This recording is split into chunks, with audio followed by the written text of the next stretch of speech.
Hello friends, Vijay Jadhav चॅनेलमध्ये आपलं परत एकदा स्वागत आहे. तर आज आपण बघणार आहोत की राष्ट्रीय गृहनिर्माण बँकेत 48 जागांसाठी भरती निघलेली आहे. तर त्याबद्दल आज आपण बघणार आहोत. तर त्याआधी आपल्या विजय जाधव चॅनलला सबस्क्राईब करून ठेवा. तुमच्यासाठी असेच सरकारी जॉबचे अपडेट घेऊन येत राहतो. तर चला बघूया. राष्ट्रीय गृहनिर्माण बँकेत 48 जागांसाठी भरती निघलेली आहे. तर यासाठी कोण अप्लाय करू शकतं तर ते बघूया आपण. नॅशनल हाऊसिंग बँक याच्यामध्ये गव्हर्नमेंट ऑफ ओनेड एनपी याच्यासाठी भरती गव्हर्नमेंट जॉब आहे या बँकेमध्ये. आणि त्यासाठी कोणती पोस्टची भरती निघलेली आहे ते बघूया आपण. तर यामध्ये टोटल 9 पदांची भरती निघलेली आहे. तर ते कोणकोणते ते बघूया आपण.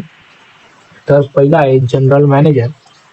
त्यासाठी 1 पदाची जागा भरती निघलेली आहे. दुसरा आहे असिस्टंट जनरल मॅनेजर, यासाठी पण 1 पदाची भरती निघलेली आहे. तिसरा आहे डेप्युटी मॅनेजर, यासाठी पण 3 पदाची संख्या निघलेली आहे.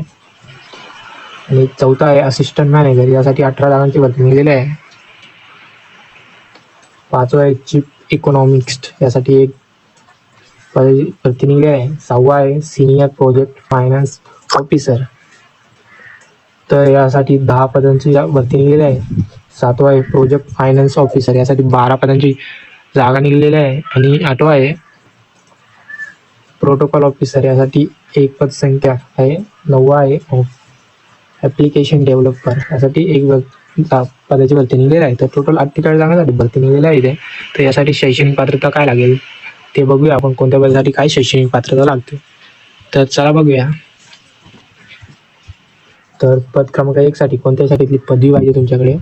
आणि ICWAI, ICAI, CFA, MBA finance केलेलं पाहिजे आणि 15 वर्षाचा अनुभव पाहिजे. आणि पद क्रमांक 2 साठी कोणत्या शाखेतली पदवी. आणि ICWAI, ICAI, CFA, MBA केलेलं पाहिजे. यासाठी 10 वर्षाचा अनुभव पाहिजे तुमच्याकडे. सर्व सेम आहे, पण पद क्रमांक 3 साठी पण सेम आहे. इथे 2 वर्षाचा अनुभव पाहिजे फक्त. पद क्रमांक 4 साठी 60 गुणासह कोणत्या शाखेतली पदवी पाहिजे तुम्हाला. आणि SC, ST, PWD साठी 50% गुण पाहिजे. तर SC, ST, PWD साठी मोठी संधी आहे इथे. आणि पद क्रमांक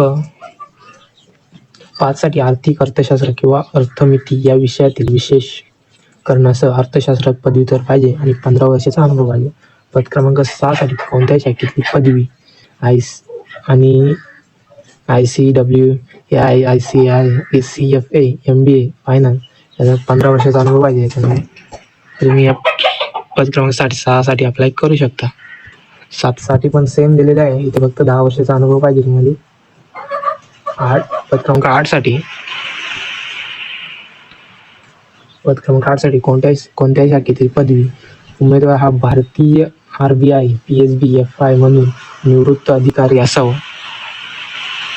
आणि वरिष्ठ व्यवस्थापन स्तरावर काम केले पाहिजे. भारतातील RBI, PSB, FIS मध्ये किमान 25 वर्षाचा अनुभव पाहिजे, ज्यापैकी किमान 5 वर्षाचा कामाचा अनुभव पब्लिक रिलेशन प्रोटोकॉल ड्युटी क्षेत्रात असावा.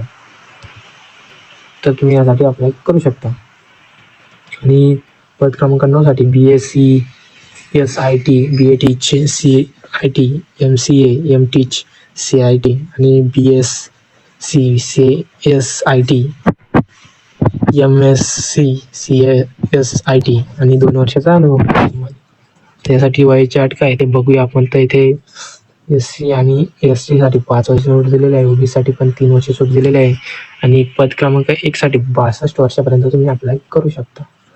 पद क्रमांक 2 साठी 40 ते 55 वर्षाच्या यासाठी अप्लाय करू शकता. पद क्रमांक 3 साठी 32 ते 50 वर्षापर्यंतचे अप्लाय करू शकतात. पद क्रमांक 4 साठी 23 ते 32 वर्षापर्यंतचे अप्लाय करू शकतात. पद क्रमांक 5 साठी 21 ते 30 वर्षाचे असतील ते अप्लाय करू शकता. आणि पद क्रमांक 6 साठी 40 ते 59 वर्षाचे अप्लाय करू शकता. पद क्रमांक 7 साठी 35 ते 59 वर्षाच्या अप्लाय करू शकता आणि पद क्रमांकासाठी 50 ते 62 वर्षाचे अप्लाय करू शकता. पद क्रमांक 9साठी 23 ते 32 वर्षाचे अप्लाय करू शकता. तर याचे जे नोकरीचे ठिकाण असणार ते संपूर्ण भारतमध्ये असणार आहे. आणि हा फॉर्म भरण्यासाठी तुम्हाला लावण्याची फी आहे ती जनरल ओबीसी ईडब्ल्यूसाठी 850 रुपये आहे. ST SC PWDसाठी 175 रुपये आहे. तर तुम्ही आणि हा फॉर्म भरण्याची जी शेवटची तारीख आहे ती 19 जुलै आहे. तर तुम्ही 19 जुलैपर्यंत अप्लाय करू शकता. तसे परीक्षेची जी डेट असणार आहे ती नंतर कळवण्यात येणारच आहे. तर याचे मी व्हिडिओ तुम्हाला टाकेलच. तसंच हा फॉर्म भरण्यासाठी तुम्हाला याची लिंक मी आपल्या व्हिडिओच्या डिस्क्रिप्शन बॉक्समध्ये दिलं. तसं तुम्ही माझी नोकरी.com वरती जाऊन तिथे पण अप्लाय करू शकता. तर अशाच नवीन व्हिडिओसाठी आपल्या व्हिडिओच्या चॅनलला सबस्क्राईब करा आणि बेल आयकॉन क्लिक करा. तुमच्यासाठी असे सरकारी जॉबचे अपडेट घेऊन येत राहतो.